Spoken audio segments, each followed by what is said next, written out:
Magandang araw. Isipin mo ang buhay ay parang laro. At sa paglalaro natin, merong rules o patakaran. Hindi ka pwedeng mandaya at lalong hindi ka rin pwedeng manakit. Dapat patas ang laban.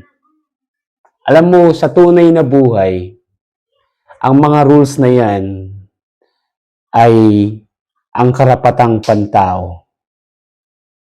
Ano ba yung karapatang pantao? Ito yung mga karapatan o pangunahing karapatan na taglay na natin bilang tao sa simula pa lang tayo ay pinanganak. Hindi ito raffle o hindi premyo at lalong hindi nakadepende kung mayaman ka o mahirap. Isipin mo itong cellphone na ito. Nung binili mo ito, may mga built-in app na hindi mo na kailangang i-download sapagkat meron na ito. So tulad ng karapatang pantao, ito po ay taglay natin sa simula pa lang nang tayo'y isilang. Alam mo, kung naunawaan mo yung binabanggit ko tungkol sa karapatang pantao, maaaring maisip mo bilang halimbawa ng karapatang pantao ay ang karapatang mabuhay, karapatang kumain, karapatang uminom. Ang mga ito ay magkakaugnay sapagkat kung wala yung isa, ay maaaring hindi natin makamit ang karapatang mabuhay. Dagdag ko ang karapatang magmahal. Ang mga ito, uulitin natin, ay ilan sa mga halimbawa ng karapatang pantao. So ito ang pakaisipin natin.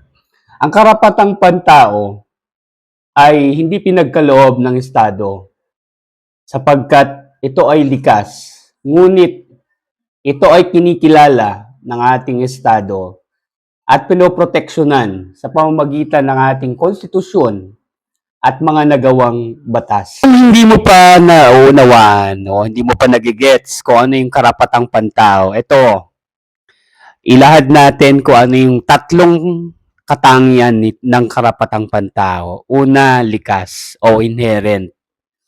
Taglay mo na yung karapatang pantao dahil tao ka. Ganun lang kasimple. Ikalawa, universal. Pantay-pantay. Meron sa iyo, meron din sa iba. Taglay ng bawat isa sa atin.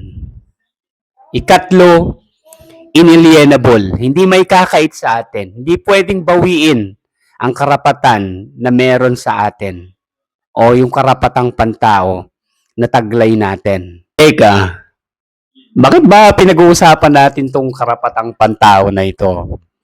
Siyempre, ito yung bakit ito importante. Bakit mahalaga yung karapatang pantao? Simple lang.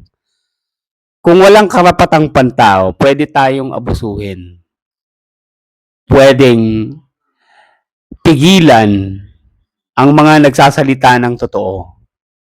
O di kaya, pwedeng mawala ang dignidad ng isang tao.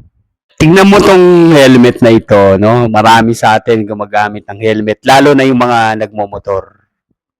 Ang karapatang pantao, parang helmet yan. Kapag tayo ay nagmomotor, proteksyon natin yan sa masamang pwedeng mangyari sa atin sa daan. So, ganun po ang tinatawag nating karapatang pantao. Kung bakit siya importante.